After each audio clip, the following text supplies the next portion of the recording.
It's Wednesday, October 9. This is the news on PBCJ. I am Simone Absalom. $38 million have been set aside for a forensic audit into oil losses at the state-owned oil refinery, Petrojam. That's the word from Minister of Finance and Public Service, Dr. Nigel Clark. The money was allocated to the Auditor General's Department in the first supplementary estimates tabled and debated in the House of Representatives Tuesday. And this represents the first installment of the cost for the cabinet-approved forensic audit of Petrojam. The government is making the provision of $38 million to ensure that the forensic audit of Petrojam, the multi-year audit, gets underway. Prime Minister Andrew Holness reportedly ordered the forensic audit into the $5 billion unaccountable oil losses at the refinery. The audit was requested after Auditor General Pamela Monroe-Ellis delivered a comprehensive audit report in December 2018, which stated that over a 5-year period, Petrojam reported a loss of over $5 billion worth of oil that it cannot account for. Minister of Health and Wellness Dr. Christopher Tufton says his ministry has intensified its dengue prevention and control program since the start of this year. Tufton's declaration followed claims made by Opposition Shadow Minister on Health, Dr. Maurice Guy, that there is an increase in the number of dengue cases in Clarendon, Manchester and St. Elizabeth. According to Dr. Guy, there is also no visible fogging in communities.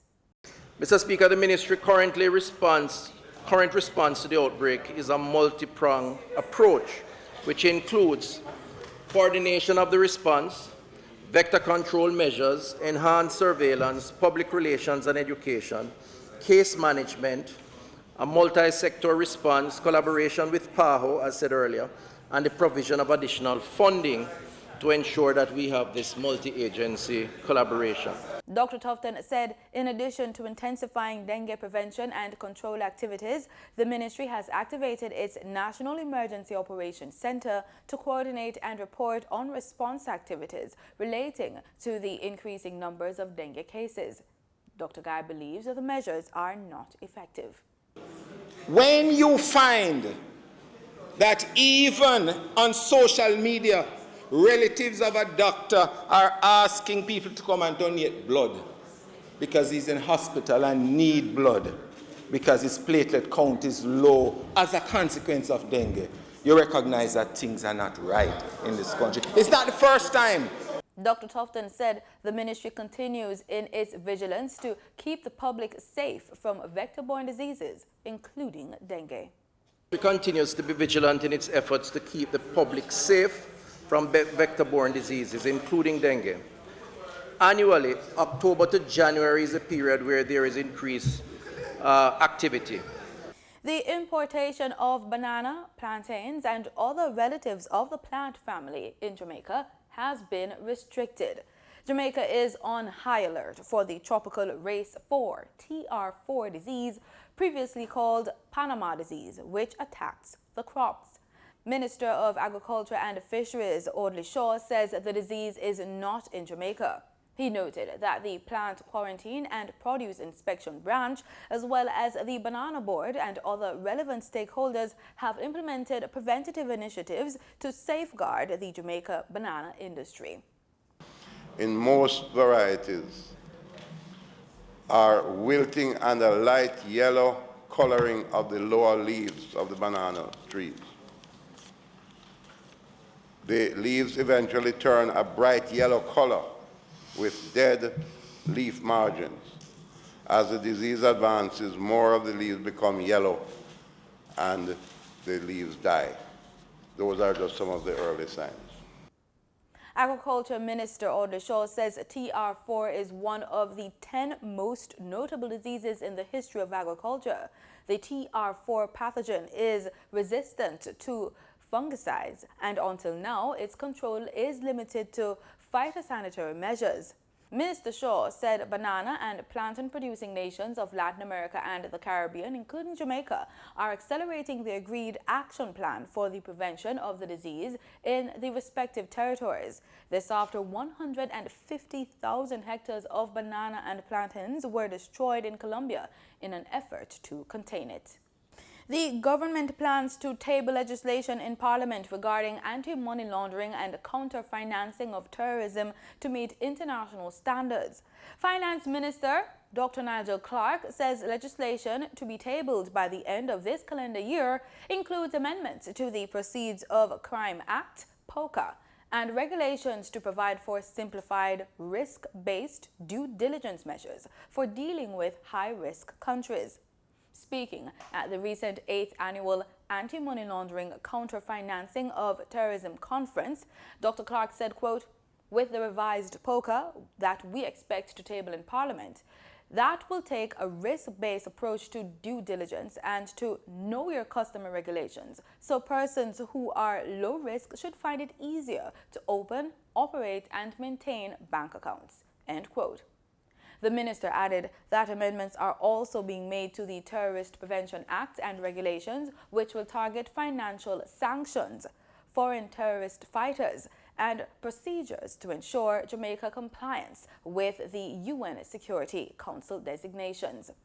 Changes are also expected to be made to the United Nations Security Council Resolution Implementation Act to enhance the reporting and compliance obligations under that act, and to bring Jamaican laws in compliance with international treaty obligations.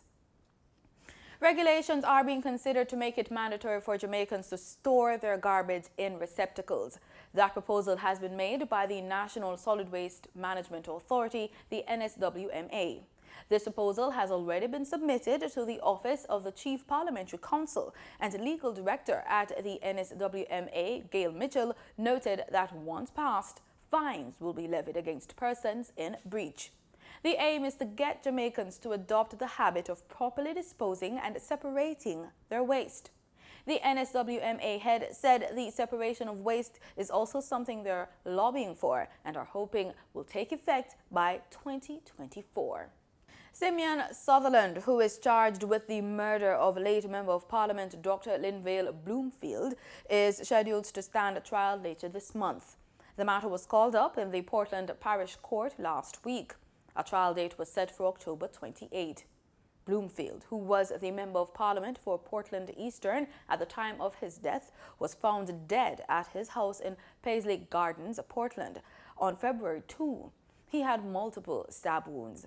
Days after the discovery of Bloomfield's body, Sutherland was detained as a person of interest in his murder, but was released. He was rearrested in March after scientific evidence allegedly linked him to the crime scene. The US dollar on Tuesday, October 8, ended trading at Jamaican $135.75, up by 45 cents. That's according to the Bank of Jamaica's daily foreign exchange trading summary. The Canadian dollar ended trading at $101.61, up from $100.33. And the British pound sterling ended trading at Jamaican $165.77, down from $168. In regional news, Guyana's Attorney General Basil Williams says if the opposition People's Progressive Party does not return to Parliament, then caretaker President David Granger will have no choice but to dissolve it. In the world of politics, the opposition PPP is maintaining its position that it will not be returning to Parliament. The National Assembly is set to come out of recess this week, and the Attorney General Basil Williams has said that there could be a crisis if the opposition party refuses to return to extend the life of the government as elections are due in March 2020. The president has already named an election date and has said that the elections will take place on that date whether the opposition returns to Parliament or not. The opposition party has not attended a parliamentary sitting since last year and has indicated that it has no plans to return to the National Assembly. Attorney General Basil Williams has been saying that the Constitution requires that elections be called within 3 months after a no-confidence motion or at the time agreed to by 2/3 of the National Assembly after that vote of no confidence. With the 3 months expiring since March as cases moved through the courts, the Attorney General said the extension ought to be granted, and the opposition would need to fully explain why it does not want to honor the Constitution when it refuses to go to Parliament. The opposition leader has said that he feels the call to return to Parliament is a blackmail effort by the government. Opposition Member of Parliament Anil Nandalat has also said there is absolutely no need for the PPP to return to Parliament. In Trinidad and Tobago, Finance Minister Colm Imbert says the liquidation of CLICO Financial will see the end of the 10-year debacle following the collapse of the regional insurance giant. The Finance Minister made the announcement while delivering the budget in Parliament on Monday. This liquidation process is now ongoing in the context of an orderly settlement of the debt owed by CL Financial to the people of Trinidad and Tobago, and we expect the exercise to be completed in 2020. In parallel, the Deposit Insurance Corporation, the liquidator of CLICO Investment Bank, CIB, after many false starts in the pre-2015 period, has almost completed its assignment, with a substantial proportion of the debt being settled, allowing substantial shareholdings in blue-chip companies, such as Republic Bank, to be transferred to the state. Further, the Central Bank of Trinidad and Tobago recently announced the commencement of the final stages of the CLICO resolution, with the sale of CLICO's traditional insurance portfolio to a well-capitalized local insurance company. Minister Imbert did not identify the company, but last week, Barbados-based Sagicor said it has acquired the assets of CLICO Financial. Imbert said the move has resulted in the reduction of CLICO's debt. CLICO has now settled approximately $15 billion of its debt to taxpayers. This excludes the funds which will be received from the sale of the traditional portfolio. We are now in the process of analyzing the remaining debt to be repaid by CLICO and CL Financial. Commonwealth General Secretary Patricia Scotland says she will be fighting for real movement on climate change. She reaffirmed her commitment after witnessing firsthand the devastation left behind by Hurricane Dorian in the Bahamas.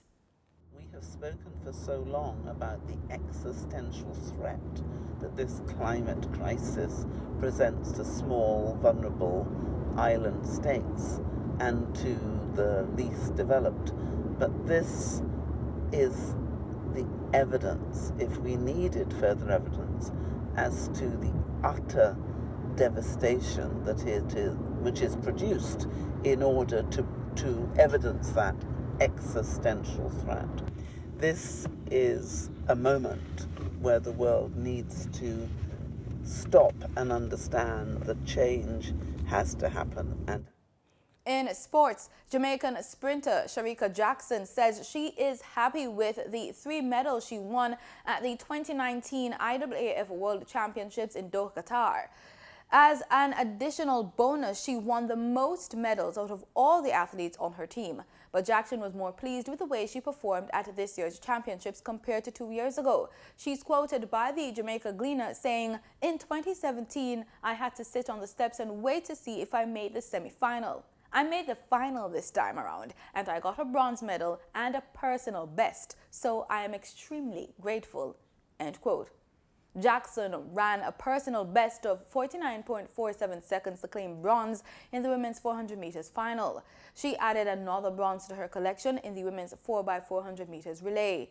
She anchored the women's 4x100 meters relay to final to win gold. Jamaica took home 12 medals, one short of its record 13-medal performance in 2009 in Berlin. And that's the news on PBCJ. Thank you so much for watching.